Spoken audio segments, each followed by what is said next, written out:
Góðan daginn, ég heiti Jón Þór Sigurðsson. Í seinustu myndböndum höfum við verið að fara yfir hvernig á að búa til Tutti Contour skurðlínu eða skera út hérna eftir línum á þrívíddarmódeli.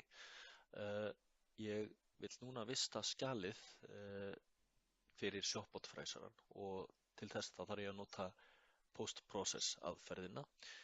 Ég get annarkvort farið hérna og hægri smellt á það sem ég vil búa til post-process skjal og hérna sjáum við post-process.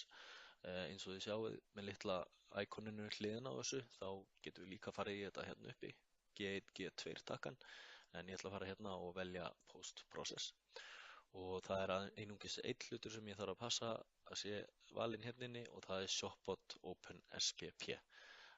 Hérna er bara listi af fullt af fræsurum sem til eru í heiminum, en það sem við notum í FabLab Ísland er Shopbot SPP, ekki Shopbot ISO, heldur Open SPP.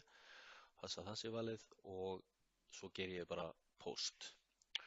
Ég ætla að setja þetta í þessu tilfelli á USB-lykil sem er hérna SPUFD3, en ef ykkar FabLab er með sameiginlegt network sem er notað til þess að færa milli tölva þá getið þið valið það, en hérna vel ég USB-lykilinn og set einhverja tölu sem að ég man eftir. Ég ætla að hafa bara láta það heita 100 og ger ég save og með þessu þá er ég komin með SPP skjal inn á USB-lykilinn minn sem ég get svo sett inn í fræsarann til þess að fræsa út þetta efni. Takk fyrir.